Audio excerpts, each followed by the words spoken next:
빌립보서 1장 12절에서 18절 말씀. 형제들아, 내가 당한 일이 도리어 복음 전파의 진전이 된 줄을 너희가 알기를 원하노라. 이러므로 나의 매임이 그리스도 안에서 모든 시위대 안과 그 밖의 모든 사람에게 나타났으니 형제 중 다수가 나의 매임으로 말미암아 주 안에서 신뢰함으로 겁없이 하나님의 말씀을 더욱 담대히 전하게 되었느니라. 어떤 이들은 투기와 분쟁으로, 어떤 이들은 착한 뜻으로 그리스도를 전파하나니, 이들은 내가 복음을 변증하기 위하여 세우심을 받은 줄 알고 사랑으로 하나, 그들은 나의 매임에 괴로움을 더하게 할 줄로 생각하여 순수하지 못하게 다툼으로 그리스도를 전파하느니라. 그러면 무엇이냐? 거칠애로 하나, 참으로 하나, 무슨 방도로 하든지 전파되는 것은 그리스도니, 이로써 나는 기뻐하고 또한 기뻐하리라. 아멘.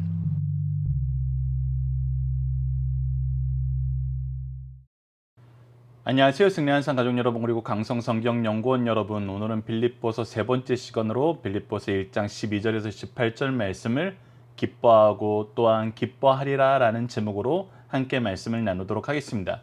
우리가 골로새서부터 시작해서 빌레몬서, 에베소서, 그리고 빌립보서까지 이르도록 이 네 가지 말씀이 바로 옥중서신, 즉 감옥에서 사도 바울이 보낸 편지임을 확인할 수 있었습니다. 그래서 감옥에 갇혀 있다는 것은 굉장히 힘든 상황이고, 때로는 부끄러운 상황이고, 자유가 없는, 정말 많은 사람들이 그 상태를 좋아하지 않는 여건입니다. 그럼에도 불구하고 오늘 본문 말씀을 제목처럼 사도 바울은 기뻐하고 또한 기뻐하리라는 이 고백이 나오고 있다는 것입니다.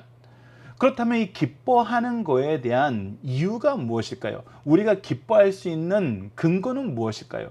우리의 삶에 무엇이 기준이 되고 무엇이 나타났길래 이러한 것이 가능한지를 우리가 보고, 이 은혜 또한 우리가 이미 여러 번 반복해서 나눴던 것처럼 하나님이 주신 은혜이고 하나님이 주신 기쁨이고 하나님이 역사하신 역사라는 것입니다. 그렇다면 여기서 하나님의 기준을 아는 것, 하나님이 우리에게 주신 약속을 보는 것이 가장 중요하겠죠. 그래서 이 기쁨이 우리에게 어떻게 임하게 되는지, 우리에게 어떠할 때 이 기쁨을 허락하시는지 말씀을 기준으로 우리가 다시 한번 묵상하고 이것을 우리 삶에 적용할 수 있는 시간이 되었으면 합니다.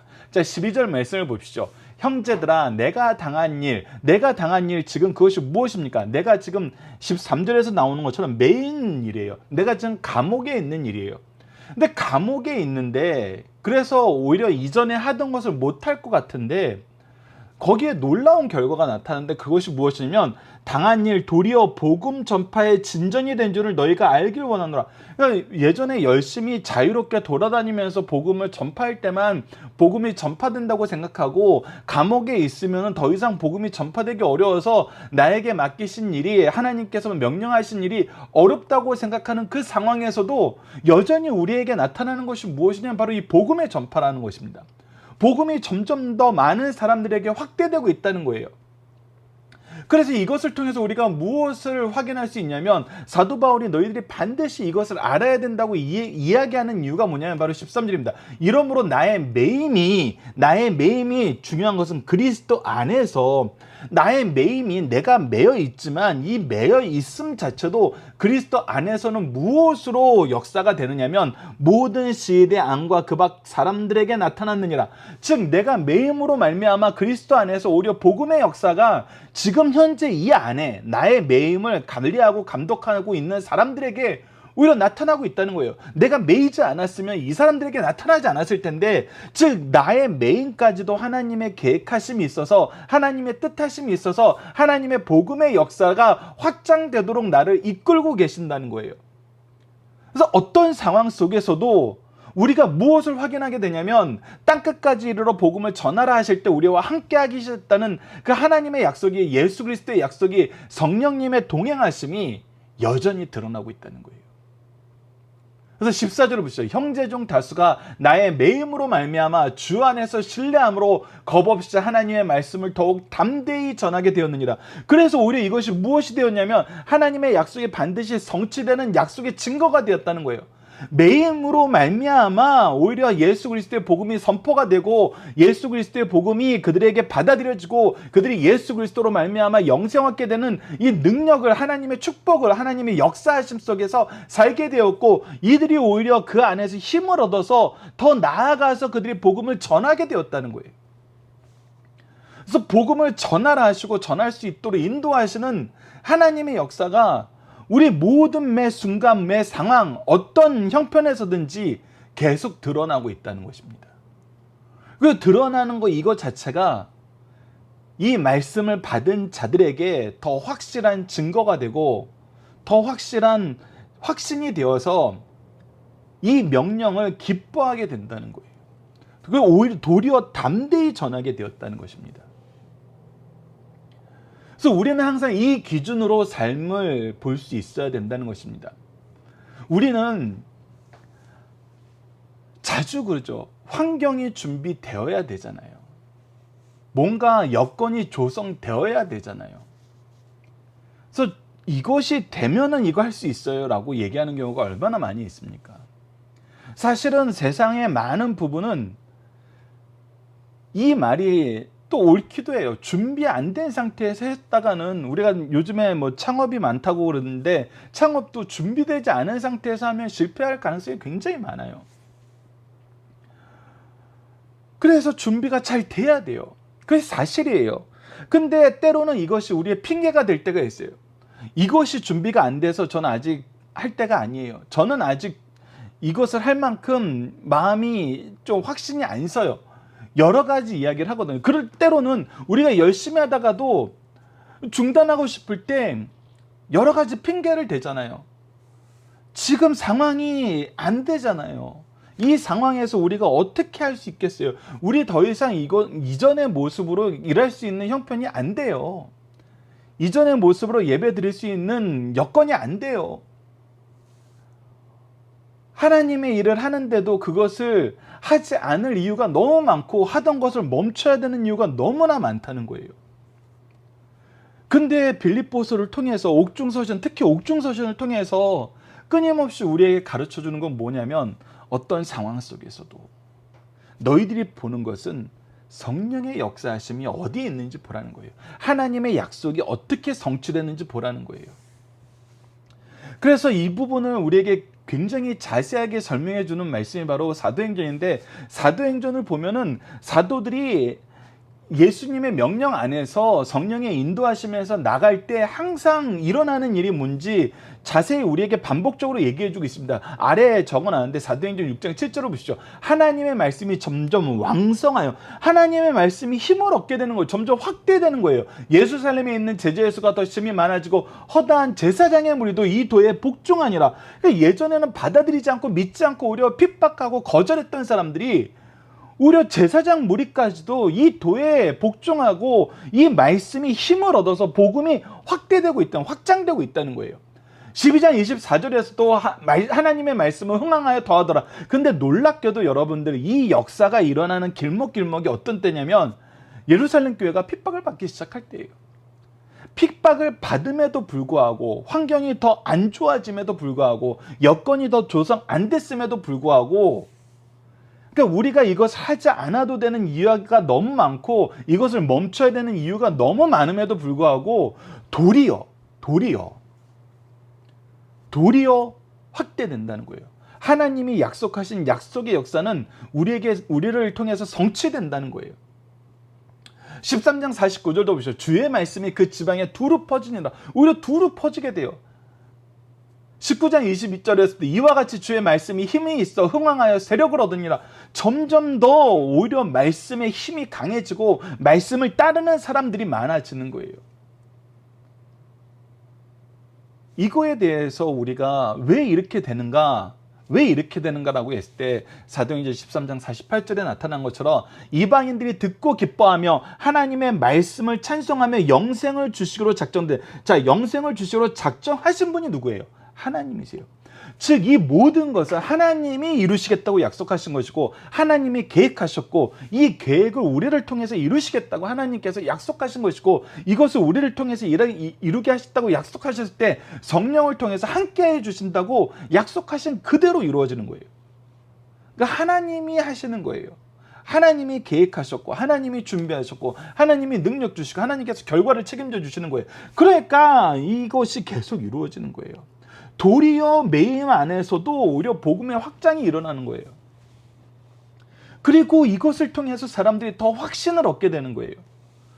이런 상황 속에서도 하나님의 약속은 성취되는구나. 그래서 우리의 삶의 중심이 무엇이 되냐면 우리를 향한 하나님의 계획이 우리의 삶의 중심이 되고 우리의 삶의 목적, 우리 삶의 성공의 어떤 기준이 무엇이 되냐면 바로 하나님의 말씀이 하나님의 약속이 우리를 통해서 성취되느냐를 봐야 된다는 거예요. 이것이 되고 있으면 우리는 전혀 걱정할 필요 없어요. 그래서 이 말씀을 보면 우리가 얼마나 우리의 인생이 안전하고 온전하고 평안할 수 있는지를 가르쳐줘요. 왜? 어떤 상황 속에서도 하나님의 계획은 성취가 되거든요. 나를 향한 하나님의 뜻을 알게 되었을 때 이 부분에 대해서 그래서 우리가 흔들림이 없게 된다는 거예요. 우리가 하나님의 계획을 알지 못하고 하나님이 우리를 향한 계획을 반드시 이루심을 모른다 그러면은 얼마나 불안하겠어요. 이것 때문에 좌절할 수 있고 저것 때문에 좌절할 수 있고 생각만큼 안 돼서 정말 괴로울 수 있고 특히 우리가 사랑하는 자녀와 제자들을 볼 때 우리 마음에 합하지 않은 여러 가지 일들이 나타났을 때 얼마나 두렵고 떨려요. 근데 우리가 옥중서신을 통해서 또 확인하게 되는 거지만 시작하신 그분이 이루세요. 시작하신 그분이 이루신다고요. 그래서 우리의 마음이 평안을 얻는 것입니다. 어떤 상황 속에서도. 그리고 이 평안을 얻은 영적 리더의 모습에 대해서 15절로 18절까지 얘기해 줍니다. 사실은 12절로 14절로 확인한 사람들이 이 확신 속에서 너무 이 확신이 크고 강한 나머지 때로는 잘못된 방향으로 행동할 때가 있어요. 근데 15절에서 18절은 이 확신 속에 거하는 사람들이 이 확신 때문에 어떠한 삶을 살 수 있냐는 거예요. 굉장히 그 태도, 이 믿음의 내용과 믿음으로 인한 우리의 삶의 태도가 어떻게 변하는지를 가르쳐 주는데 15절을 보십시오. 어떤 이들은 투기와 분쟁은 결코 좋은 게 아니에요.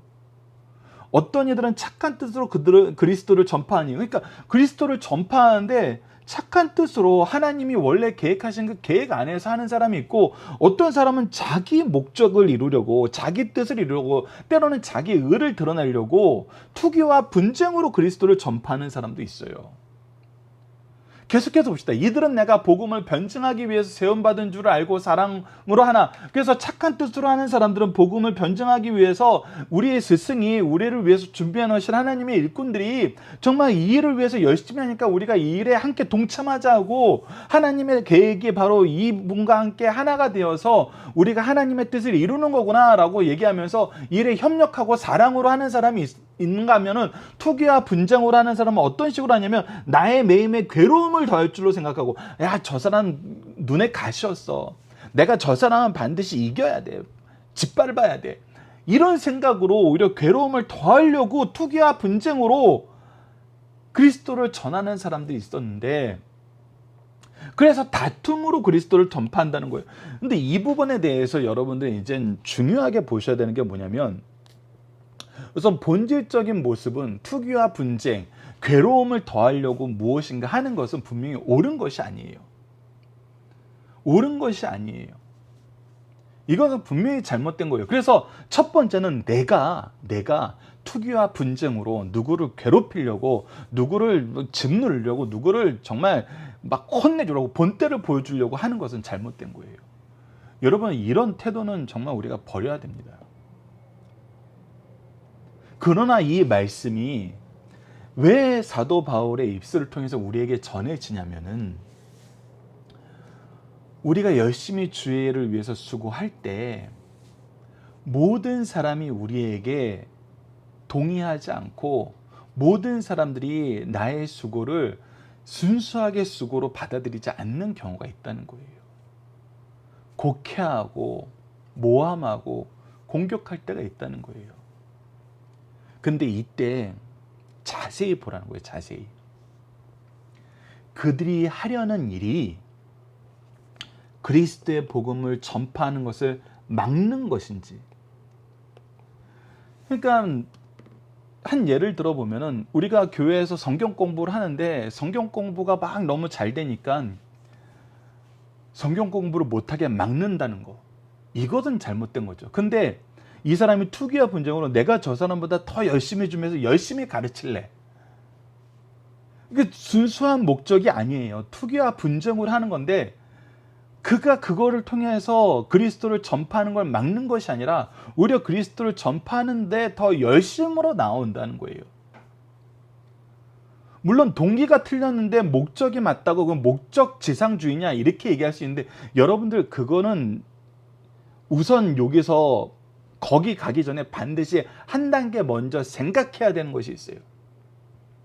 생각해야 되는 게 뭐냐면, 바로 먼저 된 내가 이 복음 위해서 수고할 때 나에게 투기와 분쟁으로 나를 괴롭게 하는 사람들을 어떻게 대할 거냐는 거예요. 어떻게 대할 거냐는 거예요. 우선은 이게 먼저예요. 이것을 먼저 얘기해 주는 거예요. 그리고 나서 우리가 결론적으로 이 놀라운 이 역사가 놀라운 것이 무엇이냐면, 우리가 로마서 8장 28절에서 확인했던 것처럼 하나님을 사랑하는 자, 그의 뜻대로 부르심을 입은 자들은 모든 것이 협력하여 선을 이루니라는 이 역사 안에서처럼, 우리가 결국 무엇을 확인하냐면, 시작하신 분이 하나님이에요. 계획하신 분이 하나님이에요. 그 일을 이루시는 분 하나님이에요. 그러니까 때로는 우리가 잘못된 방법으로, 잘못된 동기로 우리가 일을 시작할 때가 있지만, 이 모든 것이 그 사람에 의해서 결과가 결정되고 과정이 결정되고 시작이 결정되는 것이 아니라 하나님이 결정하셔서 시작하고 하나님이 이끄시는 것이고 하나님이 결과를 책임져 주시는 거예요. 그래서 놀랍도록 우리가 놀랍게 경험하는 것이 무엇이냐면, 그 과정에서 하나님께서 모든 것이 협력하여 선을 이루게 하시는 이 과정에서 무엇을 제거해 주시냐면, 죄를 제거해 주세요. 악한 것을 제거해 주세요. 그리고 무엇으로 이끌어요? 협력하여 선을 이루는 것으로 이끌어요. 그래서 리더의 통찰력이 굉장히 중요하다는 것입니다. 그래서 보라는 거예요. 그래서 보라는 거예요. 이것이 그리스도를 전파하는 것을 막는 것이냐, 아니면 그리스도를 전파하기 위한 수고인데 그 수고의 태도가 잘못된 것이냐. 만약에 그리스도를 전파하는 것을 막는 거라면 이거 혼내야 돼요. 이거 용납해서는 안 돼요. 근데 그리스도를 전파하는 일에 수고하는데 그 동기와 방법이 잘못된 내용이 있다는 거예요. 그럴 때는 우리가 뭐 할 줄 알아야 되냐면, 그 부분이 바로 18절이에요. 그러면 무엇이냐? 거칠애로 하나? 거칠애로 한다는 건 뭐예요? 야, 내가 너희들의 스승이야. 내가 더 먼저 수고했고 내가 더 많이 수고했어. 나만큼 한 사람은 어디 있다 그래? 이렇게 생각하면서 이 거칠애요 내가 생각하고 내가 중심이 되는 그런 제도에 내가 빠지는 것이 아니라, 참으로 하나 무슨 방도로 하든지 전파되는 것이 그리스도이니 이로써 나는 기뻐하고 또한 기뻐하리라. 전파되는 일에 더 열심히 할 수 있고 하나님의 뜻을 이루기 위해서 더 열심히 나간다면은 내가 기꺼이 씹히겠다는 거예요. 내가 기꺼이 밟히겠다는 거예요. 왜 이것이 가능하냐는 거예요. 다시 한번 강조하지만, 하나님께서 계획하셨고 하나님께서 시작하셨고 하나님께서 과정을 이끄시고 하나님께서 결과를 책임져 주시기 때문이에요. 그래서 오히려 이런 사람들을 변화시켜서 하나님이 기 쓰시는 일꾼으로 성장시키세요. 성장시키기 위해서 때로는 내가 숫돌이 되어서 내 몸이 갈리면서 그들을 연단시킬 때도 있다는 거예요. 내가 희생하고 헌신해야 될 때도 있다는 거예요. 그래서 우리가 이 부분에 대해서 본문 다지기에서 보고지만 네 가지 방면으로 볼 줄 알아야 된다는 겁니다. 아래 적어놨는데 초록색으로 적어놨는데 첫 번째는 그리스도를 전파하는 것은 교회에서 가장 중요한 역할이라. 그래서 우리가 이것을 봐야 돼. 이것이 그리스도를 전하기 위한 것이냐, 그리스도의 복음을 더 많은 사람들에게 알리기 위한 것이냐라고 했을 때 오히려 그 길을 막는 것이 아니면 우리는 이거 우선은 우리가 온유함으로 받아들일 수 있어야 된다는 거예요. 둘째는 그리스도는 여러 가지 방법으로 증거될 수 있다는 거예요. 내 방법만 옳다라고 주장하면 안 돼요. 내용을 통해서 그들에게 주고자 하는 하나님의 유익이 어떻게 나타나는지 우리가 바로 볼 수 있어야 돼요. 그것이 영적 통찰력이에요. 그리고 그것을 봤을 때 우리가 협력하여 선을 이루게 하시는 하나님의 역사하심을 우리가 볼 수 있어요. 셋째는 그리스도인들의 분열이 그리스도를 전파하는 일에 더욱 불을 붙일 수도 있다는 거예요. 사도 바울과 바나바가 갈라졌던 것처럼, 갈라지고 나서 오히려 그 선교의 역사가 더 풍성해졌던 것처럼 우리가 항상 우리 모여 있고 막 같이 해야 되고 그것은 아니라는 거예요. 그거는 한국 기독교 역사 안에서도 사실은 많이 나타나는 부분이에요. 넷째, 그리스도의 진실한 종은 자신의 견해와 영향력을 높이는 것보다 그리스도를 전파를 더욱 소중히 여긴다는 거예요. 그래서 내가 앞장서고 내가 더 빛나고 내가 드러나는 것이 좋은 것이 아니라 그리스도의 복음이 더 열심히 더 많은 사람들을 통해서 더 다양한 모습으로 선포되고 적용되고 이 교회로 이끌고 이 말씀으로 이끌고 하나님의 역사를 깨닫게 하는 대로 이끌심을 받는 것이 중요하다는 거예요. 이것을 위해서는 내가 어떤 취급을 받아도 사실 나는 감사하다는 거예요. 내가 누구에게는 좋은 도구로 사용되지만 누구에게는 정말 거친 도구로 사용될 때도 있다는 거예요. 그래서 리더의 가장 중요한 모습이 조금 전에도 말씀드렸지만 온유함이라는 것입니다. 온유함이라는 거예요. 온유함은 우리가 성령의 열매를 통해서도 팔복을 통해서도 확인했던 거지만 모든 것을 포용하고 모든 것을 받아들일 수 있는 삶의 모습이에요. 그래서 모세를 온유한 자의 대표로 성경에서도 얘기해주고 있죠. 그래서 이 온유함에 대해서 잠깐 상고해 보도록 하겠습니다. 디모데후서 2장 23절로 25절을 보시죠. 어리석고 무식한 변론을 버리라. 이에서 다툼이 나는 줄 알미라. 그래서 괜히 내가 거칠애로 하는 거, 나의 어떤 견해를 가장 좋은 것으로 여기게 하는 이런 무식한 변론, 세상적인 변론, 파워게임 이런 거 다 버리라는 거예요. 주의 종은 마땅히 다투지 아니하고 모든 사람에 대하여 온유함으로 가르치기를 잘하며, 오히려 하나님의 진리의 말씀에서 벗어나는 것은 우리가 잘 조율해서 이끌어서 권면해서 계속해서 선한 일로 나아갈 수 있도록 우리가 이끌면 되는 거고, 이것을 잘 설명할 수 있으면 되는 것이지 내가 존중받는 것이 아니에요. 거역하는 자는 온유함으로 훈계했잖아요. 그래서 훈계할 때도 온유함으로 훈계하는 거예요. 온유함으로 깨닫게 하는 거예요. 오직 진리의 복음을 가지고 우리가 권면하는 거예요. 세상적인 방법으로 저놈은 내쳐야 돼, 저놈은 쫓아내야 돼, 이것이 아니라는 거예요. 혹 하나님이 그들에게 회개함을 주사 진리를 알게 하실까 하며, 그래서 우리가 바라는 것은 하나님께서 이 사람을 바르게 써주시길 원하는 거예요. 이 사람을 통해서도 하나님의 놀라운 역사가 일어나길 원하는 거예요. 이 사람의 회개의 은혜를 통해서 하나님의 거룩함으로 나아감을 얻기를 원하는 거예요. 구별된 삶을 살길 원하는 거예요.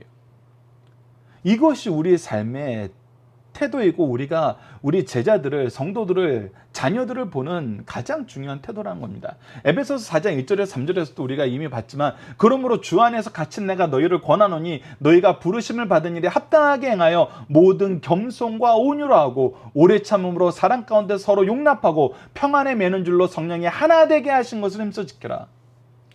겸손과 온유가 중요하고 오래 참음으로 사랑 가운데 용납하는 것이 중요하다는 거예요. 당리 있는 것과 시기하는 것과 질투하는 것과 험한 말 하는 것과 거짓으로 모함하는 거, 어떻게든 내가 제 밟고 일어서야 돼, 이런 세상적인 생각은 복음을 위해서 전혀 도움이 안 된다는 것입니다. 시편 25편 9절을 보시죠. 온유한 자를 정의로 지도하시며 온유한 자에게 그의 도를 가르치소서. 그래서 온유한 사람에게 하나님께서 오히려 지혜를 더하시고 하나님의 뜻을 더 분명히 알게 하세요.